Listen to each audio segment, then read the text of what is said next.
Bagaimana pendapat antum tentang sebagian kaum yang mengaku keturunan Rasul dan sebagian dari mereka berpendapat atau bersikap seolah-olah mereka memegang kunci surga? Mohon penjelasannya, barakallahu fiik. Semoga Allah beri hidayah mereka. Semoga yang kita sampaikan bukan berangkat dari kebencian, tapi dikarenakan kita mencintai yang hak pada mereka.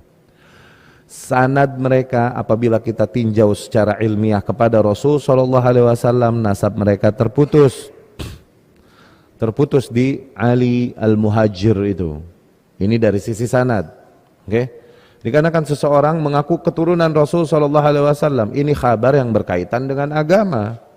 Kabar yang berkaitan dengan agama, kita perlu kalam ulama jarah wa ta'dil tentang soduk, kejujuran, kebenaran akidah nih orang yang membawa sehingga kita terima atau kita tolakkah kabarnya. Iya nggak? Saya difahami nggak? Oke? Dari sisi sanad, dari sisi nasab, kita tidak meyakini kebenaran keturunan Rasul SAW. Dikarenakan tidak ada perkataan ulama jarah wa ta'dil tentang si fulan ini, Ali Al-Muhajir. Apakah dia jujur, akidahnya baik atau tidak, sehingga kita terima kabarnya, riwayatnya. Orang yang tidak ada perkataannya, tidak ada kabarnya di dalam kitab jarah wa ta'dil, maka kita katakan orang ini majhul. Yang majhul demikian kabarnya tertolak, maaf. Ini agama, bukan sembarang orang bisa mengaku-ngaku. Iya kan? Maka dari situ kita katakan sanadnya munqati', terputus. Itu satu sisi dari nasab, dari sanad. Tapi katakanlah kita oke, turunan Rasul sallallahu alaihi wasallam. So what? Terus kenapa? Mau bagusan terus jadi benar aja yang kau lakukan, salah. Bahkan Husain bin Ali bin Abi Thalib radhiyallahu anhum ketika salah keliru disalahkan oleh para sahabat ketika berontak khuruj. Ibnu Abbas, Ibnu Umar sampai berkata mereka kalau bukan karena takut dikatakan orang tidak pantas, niscaya aku akan jenggut rambutmu dan seret kau kembali ke dalam Madinah agar kau tidak berontak dari Yazid.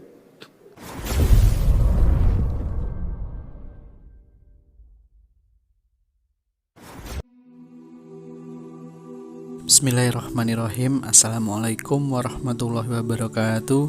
Semoga kita semua selalu dalam lindungan Allah Subhanahu wa ta'ala. Sebenarnya kajian bahwa nasab Habib-Habib itu terputus sudah ada sejak dulu teman-teman. Bahkan Ustadz Riyad Bajri sudah pernah membahas itu sejak lama. Tapi dulu tidak viral seperti sekarang teman-teman. Namun kenapa pembahasan nasab Habib ini baru viral teman-teman? Menurut saya pribadi, dan ini pendapat pribadi saya teman-teman, dikarenakan sekarang yang melempar isu itu adalah Kiai Aswaja sendiri, sehingga banyak orang-orang yang mendukungnya. Ditambah lagi banyak habaib yang perilakunya digambarkan buruk di media sosial. Sedangkan kalau dulu yang melempar pembahasan itu adalah seorang Ustadz Salafi, jadi banyak orang yang tidak mendukungnya, bahkan banyak yang mengingkarinya. Bukan hanya itu, bahkan ketika Ustadz Salafi yang melempar pembahasan nasab Habib ini, mereka langsung dituduh mengingkari adanya keturunan Nabi SAW, seperti nanti munculnya Imam Mahdi. Jadi gini ya teman-teman, harus dibedakan antara mengingkari kelompok habaib yang mengaku keturunan Nabi SAW dan mengingkari keturunan Nabi SAW. Tidak ada yang mengingkari bahwa keturunan Nabi SAW itu masih ada sampai sekarang. Bahkan kita percaya bahwa di akhir zaman nanti muncul Imam Mahdi yang merupakan dari keturunan Rasulullah SAW. Namun yang diingkari oleh Ustadz Riyad Bajri itu adalah kelompok orang yang mengaku sebagai keturunan Nabi SAW, sebagaimana yang beliau jelaskan dalam video tersebut.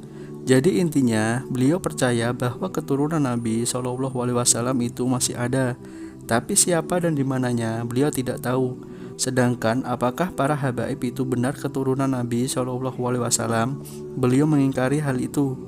Dan yang terakhir ini yang penting teman-teman, kita jangan fanatik dan berlebihan dengan nasab.